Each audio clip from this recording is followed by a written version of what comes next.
നമസ്കാരം. സോഡിയാക് മീഡിയയിലേക്ക് എല്ലാ പ്രേക്ഷകർക്കും സ്വാഗതം.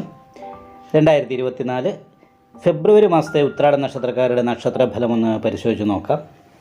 അപ്പോൾ ഉത്രാട നക്ഷത്രം എന്ന് പറയുമ്പോൾ ഉത്രാടത്തിൻ്റെ ആദ്യത്തെ 15 നാഴിക വരുന്നത് ധനിക്കൂറിലാണ്. ബാക്കിയുള്ള 45 നാഴിക വരുന്നത് മകരക്കൂറിലാണ്. അപ്പോൾ ധനിക്കൂറുകാർക്ക് 5ാം ഭാവത്തിൽ സർവേശ്വരകാരകനായിരിക്കുന്ന വ്യാഴം സഞ്ചരിക്കുന്നത് കൊണ്ട് നല്ല ദൈവാധീനമുണ്ട്. സഹായസ്ഥാനത്താണ് ശനി നിൽക്കുന്നത്. അത് കാരണം കൊണ്ട് തന്നെ ശനിയുടെ ഇഷ്ടസ്ഥാന സ്ഥിതി കാരണം കൊണ്ട് ശനിദോഷത്തിൻ്റേതായിരിക്കുന്ന പ്രശ്നങ്ങളില്ല. ലഗ്നത്തിൻ്റെ രക്ഷാസ്ഥാനത്ത് ഭാഗ്യകർമാധിപന്മാരുടേതായിരിക്കുന്ന യോഗം വന്നിട്ടുണ്ട്.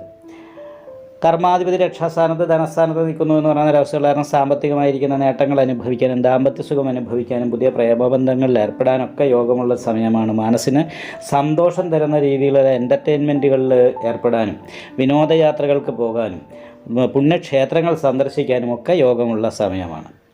അപ്പോൾ അത് കാരണം കൊണ്ടൊക്കെ തന്നെ ഉത്രാട നക്ഷത്രത്തിൻ്റെ ആദ്യത്തെ 15 നാഴികയിൽ ജനിച്ചവരെ സംബന്ധിച്ചിടത്തോളം നല്ല സാമ്പത്തികമായിരിക്കുന്ന നേട്ടങ്ങളും മാനസികമായിട്ടുള്ള സന്തോഷവും ഭവനസുഖവും അനുഭവിക്കാനായിട്ട് സാധിക്കുന്ന ഒരു മാസമാണ്. ഉത്രാട നക്ഷത്രത്തിൻ്റെ അവസാനത്തെ 45 നാഴികയിൽ ജനിച്ചവരെ സംബന്ധിച്ചിടത്തോളം അത്രയ്ക്കൊരു ഗുണം പറഞ്ഞുകൂടാ. എന്നാൽ പഞ്ചമഹാപുരുഷത്തിലെ രുചകായോഗം ചെയ്തിട്ട് ഈ 5-ാം തീയതി, അതായത് ഫെബ്രുവരി 5-ാം തീയതി ചൊവ്വ ലഗ്നത്തിലേക്ക് വരുന്നുണ്ട്. അപ്പോൾ ലഗ്നത്തിൽ ചൊവ്വ നിൽക്കുന്ന സമയത്ത് ഉത്സാഹം വർദ്ധിക്കും, ശൗര്യം വർദ്ധിക്കും. എന്ത് സാഹസ പ്രവൃത്തി ചെയ്തും ധനം സമ്പാദിക്കാനായിട്ടുള്ള മാനസികമായിരിക്കുന്നൊരു അഭിവാഞ്ഛയുണ്ടാകും.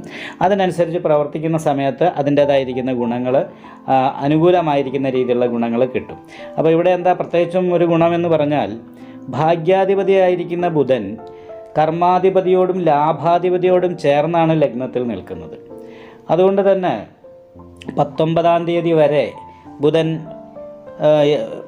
മകരൻ രാശിയിൽ നിൽക്കുന്നത് കൊണ്ട് വളരെ അനുകൂലമായിട്ട് കർമ്മസംബന്ധമായിട്ടുള്ള നേട്ടങ്ങളും ചെയ്യുന്ന പ്രവർത്തിക്കത്തക്കതായിരിക്കുന്ന ഗുണങ്ങളും അനുഭവിക്കാനായിട്ടും മാനസികമായിട്ട് സന്തോഷം അനുഭവിക്കാനൊക്കെ സാധിക്കുന്നതാണ്.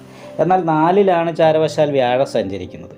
അപ്പോൾ 4 നിൽക്കുന്ന വ്യാഴം എന്ന് പറയുമ്പോൾ ചാരവശാൽ ദൈവാധീനം അത്ര ഉത്തമം എന്ന് പറയാൻ പറ്റില്ല. കാരണം എന്താ വെച്ചിട്ടുണ്ടെങ്കിൽ 4-ാം ഭാവാധിപതിയായിരിക്കുന്ന ചൊവ്വ ഉച്ച ബലവാനാണെങ്കിലും ഭവന സംബന്ധമായിട്ടും കർമ്മസംബന്ധമായിട്ടുള്ള ചില പ്രശ്നങ്ങൾ മുഖാന്തരം വീട് വിട്ടു പോയാലോ മറ്റു സ്ഥലത്ത് പോയി കാര്യങ്ങൾ ചെയ്താലോ എന്നൊക്കെ ചിന്തിക്കാൻ വരെ യോഗമുള്ള ഒരു സമയമാണ്. ഉത്സാഹം വർദ്ധിക്കും എന്നതുപോലെ തന്നെ ദേഷ്യം, എടുത്തിയാട്ടം പോലെയുള്ള കാര്യങ്ങളും ലഗ്നത്തിൽ ചൊവ്വ നിൽക്കുന്ന കാരണം കൊണ്ട് ഉണ്ടാകാനുള്ള സാധ്യതയുണ്ട്. അതുപോലെ തന്നെ ശാരീരികമായിട്ടുള്ള കുറച്ച് അസ്വസ്ഥതകൾ, ദേഷ്യം, തലവേദന പോലെയുള്ള കാര്യങ്ങൾ ഉണ്ടാകാനുള്ള സാധ്യത, കണ്ണുവേദന, ചെവി വേദന, ഇങ്ങനെയുള്ള ചെറിയ ചെറിയ രോഗാവസ്ഥ കാര്യങ്ങൾ ഉണ്ടാകുന്നത് കൊണ്ടുള്ള മാനസികമായിട്ടുള്ള ടെൻഷൻ അനുഭവിക്കാനുള്ള സാധ്യത തള്ളിക്കളയാൻ പറ്റില്ല.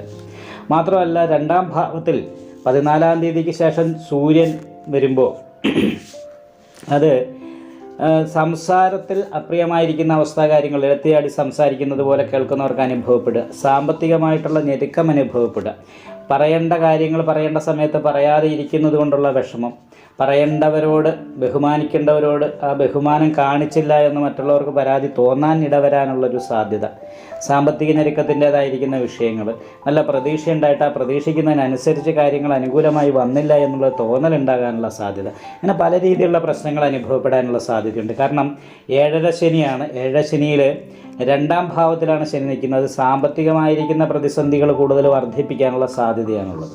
അപ്പോൾ സാമ്പത്തികമായിരിക്കുന്ന രീതിയിൽ നല്ല പ്രതീക്ഷ ഉണ്ടായിട്ട് നിരാശ കൊടുക്കുന്ന ഒരു സ്വഭാവം ശനിക്കുള്ളത് കാരണം കൊണ്ട് അയ്യപ്പ ക്ഷേത്രത്തിൽ നീരാഞ്ജനം വഴിപാട് ചെയ്ത് ദൈവാധീനം വർദ്ധിപ്പിക്കാനും ശനിദോഷ പരിഹാരം വരുത്താനും ശ്രദ്ധിക്കേണ്ടതാണ്. 4-ാം ഭാവത്തിൽ നിൽക്കുന്ന വ്യാഴപ്പിഴവിൻ്റേതായിരിക്കുന്ന രീതിയിലുള്ള ഒരവസ്ഥയുള്ളത് കാരണം കൊണ്ട് സഹോദര സ്ഥാനത്തുള്ള വ്യക്തികളുമായി ബന്ധപ്പെട്ടിട്ട് ചെറിയ അപ്രിയമായിരിക്കുന്ന അവസ്ഥാകാര്യങ്ങൾ, പ്രതീക്ഷിക്കുന്ന രീതിയിലുള്ള സഹായിക്കേണ്ട വ്യക്തികളുടെ ഭാഗത്തു നിന്ന് കിട്ടാതിരിക്കാനുള്ള സാധ്യത, ഇങ്ങനെയുള്ള കുറച്ച് പ്രതിസന്ധികളുണ്ട്. 3-ാം ഭാവത്തിൽ രാഹു ഇഷ്ടസ്ഥാനത്താണ് നിൽക്കുന്നതെങ്കിലും ഭാഗ്യസ്ഥാനത്ത് ഘണ്ണകാരകനായിരിക്കുന്ന കേതു നിൽക്കുന്നത് കാരണം കൊണ്ട് ഭാഗ്യത്തിന് ഇടയ്ക്കിടയ്ക്ക് മുറിവ് സംഭവിക്കാനുള്ളൊരു സാധ്യതയൊക്കെ ഉണ്ട്.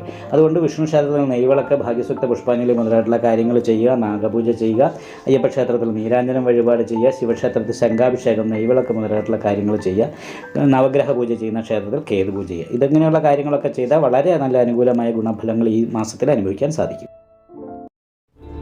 നിങ്ങൾക്ക് ഈ വീഡിയോ ഇഷ്ടപ്പെട്ടാൽ ലൈക്ക് ചെയ്യുക, നിങ്ങളുടെ അഭിപ്രായങ്ങൾ കമൻറ്റ് ചെയ്യാം. ജ്യോതിഷവുമായി ബന്ധപ്പെട്ട കൂടുതൽ കാര്യങ്ങൾ അറിയാൻ ഈ ചാനൽ സബ്സ്ക്രൈബ് ചെയ്യുക. ഞങ്ങളുടെ ഓൺലൈൻ കൺസൾട്ടൻസി നമ്പർ താഴെ ഡിസ്ക്രിപ്ഷൻ ബോക്സിൽ കൊടുത്തിട്ടുണ്ട്. ആവശ്യമുള്ളവർക്ക് കോൺടാക്റ്റ് ചെയ്യാവുന്നതാണ്.